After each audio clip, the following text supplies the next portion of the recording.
I think there's a great need now to communicate better with the consumer. When I say communicate, that means talking to them better. In other words, what you put on the label, how you advertise, how you promote, but also listening to them. What are they liking? What are they disliking? Why are they not buying? Why are they buying? So essentially, I think there's a time where there's a wall of wine in the shops. People are confused. The price seems to be one of the main moving points to get people to buy, and that's very dangerous. Let's get back to the product and the packaging of the product.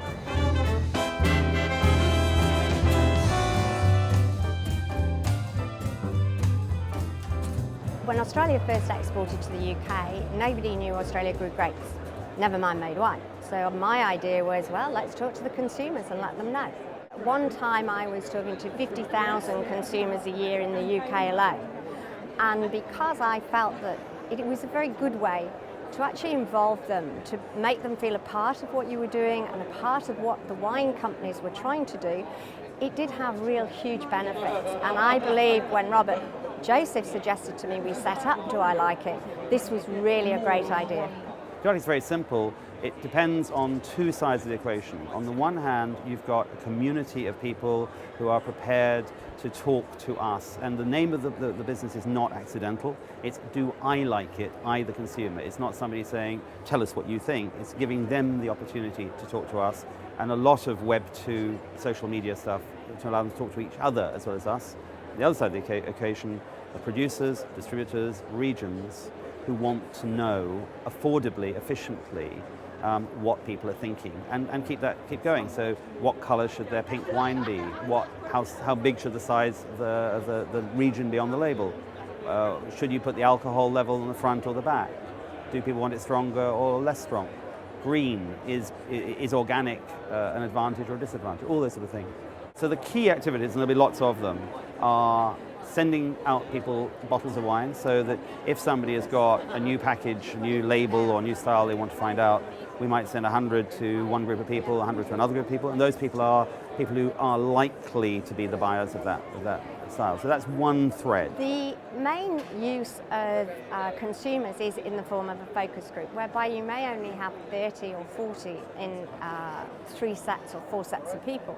Whereas here, we haven't picked anybody. We're just waiting for people to come to us, then asking them. I think one of the things we say is we are going to do research without focus groups. Every time we talk to people about focus groups, and they do work, of course they work, but usually the companies that run focus groups say, yes, they work providing you run them very well, providing you keep the noisy person down, providing you bring the quiet person out. And it's an unreal environment. Somebody else said to me, the only time you find yourself locked in a room full of strangers, you can't get out, is when you're trapped in a lift.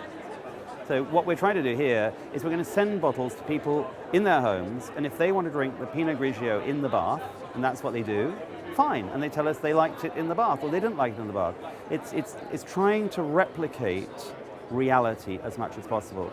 So what we have here is it's a shop. It's not a real shop because they can't buy anything, but there are shelves, they can see, they can behave the way they do in a shop. Yesterday alone, I think there was 80 people that came through and did the survey. So it shows a great interest in getting involved and people taking an interest in wine, which is very pleasing. I would say 99% of the people who've walked up to the stand have asked if they can become a member of the Do I Like It community.